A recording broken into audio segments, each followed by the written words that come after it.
మీ అందరితో రామలక్ష్మణ ద్వాదశి గురించి షేర్ చేసుకుంటాను. రామలక్ష్మణ ద్వాదశి ఈ రోజుకి చాలా విశిష్టత ఉంది.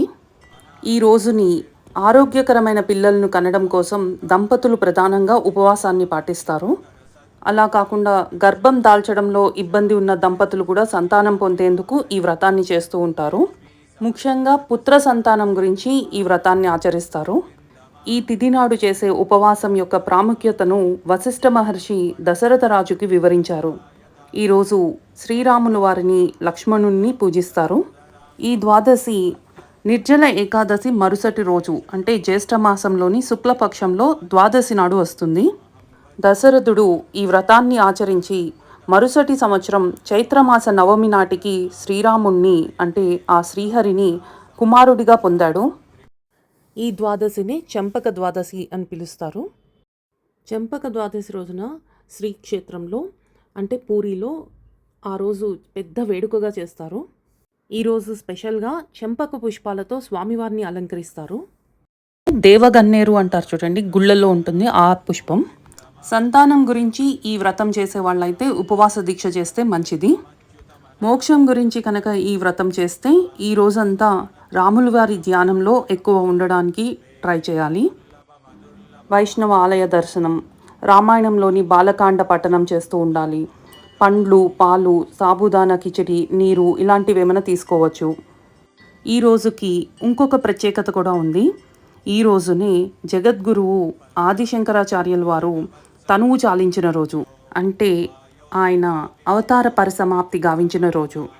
అసలు ఈ ద్వాదశికి రామలక్ష్మణ ద్వాదశి అనే పేరు ఎందుకు వచ్చిందో ఇప్పుడు తెలుసుకుందాం. జ్యేష్ఠ మాసం శుక్లపక్షంలో వచ్చే ద్వాదశిని రామలక్ష్మణ ద్వాదశి, చెంపక ద్వాదశి అని అంటారు. ఈరోజు ఆయనకి చేసే పూజలో మనం తులసిని ముఖ్యంగా వాడాలి. జ్యేష్ఠ మాసం అంటేనే బ్రహ్మదేవునికి ఇష్టమైన మాసం. కానీ ఈ మాసంలో రామలక్ష్మణ ద్వాదశి అనే పేరు ఈ ద్వాదశికి ఎందుకు వచ్చిందో ఇప్పుడు తెలుసుకుందాం. రామాయణంలో రామునితో పాటు లక్ష్మణుడు కూడా వనవాసానికి వెళ్తాడు. అడవిలో పళ్ళు, కందమూలాలు తెచ్చి అన్నకి, వదినకి ఇచ్చేవారు. లక్ష్మణుడి ముఖ్య ధ్యేయం అన్నావదినుల సంరక్షణ. లక్ష్మణుడు ఆదిశేషు అంశ, అందుకే ఈయనకి కోపం ఎక్కువ. కానీ లక్ష్మణుడు వనవాసం మొదలుపెట్టినప్పటి నుంచి అయ్యేంత వరకు నిద్రని, తిండిని త్యజిస్తాడు. ఇలా చేయడానికి ఒక కారణం ఉంది.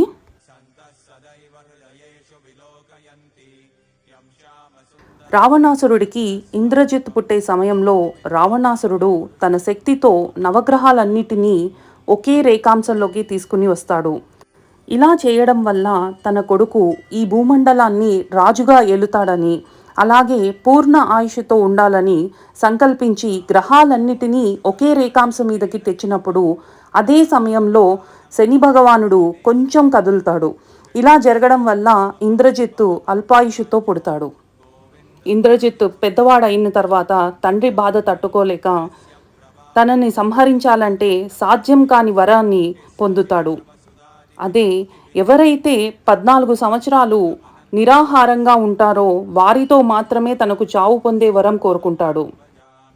ఇంద్రజిత్తుని సంహరించిన లక్ష్మణుడికి రాములవారు ఈ జ్యేష్ఠమాసం శుక్లపక్షం ద్వాదశికి రామలక్ష్మణ ద్వాదశి అనే పేరుతో ప్రఖ్యాతి గడుస్తుందని వరమిస్తాడు. అలాగే ఈ ద్వాదశికి ఏదైనా పళ్ళని స్తోమతని బట్టి దానం చేస్తే వారి కర్మదోషాలన్నీ పోతాయని, అలాగే కీర్తి ప్రతిష్టలు పెరుగుతాయని రాముల వారు వరమిస్తారు. ఇది ఒక ప్రధాన ముఖ్యమైన కథ. అయితే ఇంకొక కథ ప్రకారం ఈ రోజునే దశరథ మహారాజు తనకి సంతానం కావాలని వ్రతం మొదలు పెడతారు.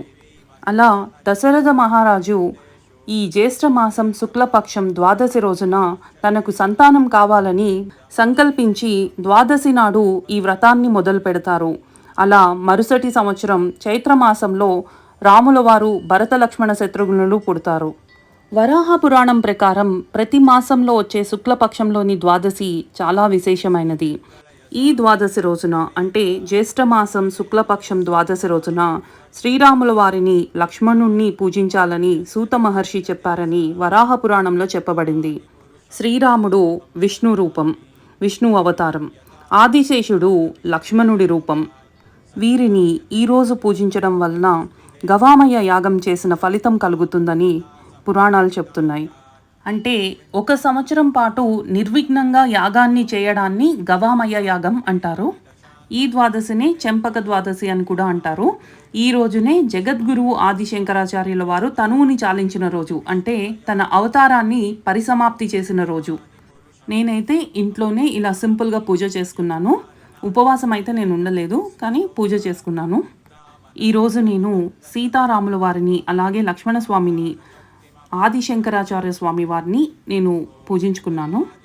ఈరోజు నేను స్వామివారికి షోడశోపచార పూజ చేశాను. తులసీ దళాలతో అష్టోత్తర పూజ చేశాను. శ్రీరామాయ నమః. ఓం శ్రీరామభద్రాయ నమః. ఓం శ్రీరామచంద్రాయ నమః. ఓం శ్రీ శాశ్వతాయ నమః. ఓం శ్రీ రాజీవలోచనాయ నమః. ఓం శ్రీమతే నమః. ఓం శ్రీ రాజేంద్రాయ నమః. ఇలా నా పూజనైతే నేను చేసుకున్నాను ఈరోజు పూరీ క్షేత్రంలో అయితే చాలా విశేషం. ఈ ద్వాదశిని పూరీ క్షేత్రంలో అయితే ముఖ్యమైన ద్వాదశిగా జరుపుకుంటారు. ఈరోజు వాళ్ళకి ఒక పండగ, వేడుకలాగా చేసుకుంటారు. ఈరోజు కృష్ణుడి పూజలో చంపక పుష్పాలని ఉపయోగిస్తారు. చంపక పుష్పాన్ని రాధగా, కృష్ణుణ్ణి వన్వారాగా, తేనెటీగలను గోపికలుగా ఊహిస్తారు. రాధాదేవి కృష్ణుడికి చెందింది కాబట్టి చంపక పుష్పం మీద తేనెటీగలనేవి వాలవు. ఈరోజు శ్రీకృష్ణుణ్ణి చంపక పుష్పాలతో పూజిస్తే మోక్షం లభిస్తుందని చాలా నమ్ముతారు వీళ్ళు. ఈ ద్వాదశి రోజున కృష్ణుడి ధ్యానంలో ఉపవాస దీక్షతో ఎవరైతే ఉంటారో వాళ్ళకి 1000 గోవులను దానం చేసిన ఫలితం లభిస్తుంది. పూరిలో ఈ చెంపక ద్వాదశి ఎందుకంత ప్రత్యేకం అంటే, ఈ ద్వాదశి ముందు రోజు అంటే నిర్జల ఏకాదశి రోజున కృష్ణుడు రుక్మిణీదేవిని గంధర్వ వివాహం చేసుకున్న రోజు. అందుకే నిర్జల ఏకాదశిని రుక్మిణీ హరణ్ అని పిలుచుకుంటారు వీళ్ళు. రుక్మిణీ హరణ్ లేకపోతే నిర్జల ఏకాదశి మరుసటి రోజు ద్వాదశి రోజున నవదంపతులు అంటే కృష్ణుడు రుక్మిణీదేవిని ఊరేగింపు యాత్రలో ఊరంతా తిప్పుతారు.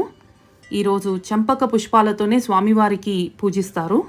ఊరేగింపు యాత్రలో మొదటిగా గంగా డైనాసిటీకి చెందిన రాజుని కలిసి తరువాత ఊరేగింపు యాత్ర అనేది ఊర్లో చేస్తారు. పూరిలో అయితే ఇది ఒక పెద్ద వేడుక, ఉత్సవం లాగా చేస్తారు ఈ రోజుని. ఈ చంపక పుష్పాల మీద తేనెటీగలు అనేవి వాలవు, అందుకే ఆ పువ్వుకి అంత ప్రత్యేకం.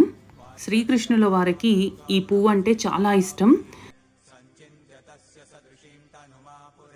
ఈ పువ్వునే రాధాదేవిగా భావిస్తారు.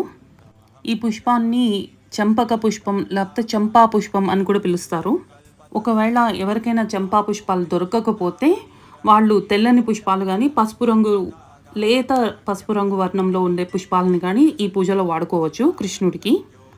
ఇలా ఈ ద్వాదశికి అయితే చాలా ప్రత్యేకతలు ఉన్నాయి. ఒకటి, రామలక్ష్మణుని ఈరోజు పూజిస్తారు. రామలక్ష్మణ ద్వాదశి అంటారు అందుకే. రెండవ ప్రత్యేకత, దశరథ మహారాజు వారు ఈరోజే ద్వాదశి వ్రతాన్ని మొదలెట్టారు. దానివలన ఆయనకి చైత్రమాసంలో ఆయనకి సంతానం కలిగింది. మూడవ ప్రత్యేకత ఏంటి అంటే, శ్రీకృష్ణుల వారు నిర్జల ఏకాదశి రోజున అంటే ఈ ద్వాదశికి ముందు రోజున శ్రీకృష్ణుల వారు రుక్మిణీ మాతని పెళ్లి చేసుకున్నారు.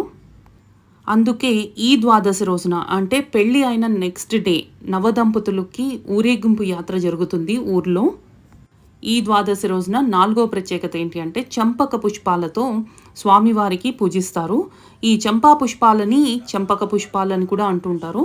ఈ పుష్పాలతో స్వామివారిని పూజిస్తే మోక్షం లభిస్తుందని శాస్త్రవచనం. 4వ ప్రత్యేకత ఏంటి అంటే, ఈ చంపక ద్వాదశి రోజునే జగద్గురువు ఆదిశంకరాచార్య వారు తన తనువుని చాలించిన రోజు. ఈ విధంగా ఈసారి మా ఇంట్లో రామలక్ష్మణ ద్వాదశి పూజను చేసుకున్నాను. అలాగే ఆది గురువు శంకరాచార్య స్వామివారి పూజ కూడా చేసుకున్నాను.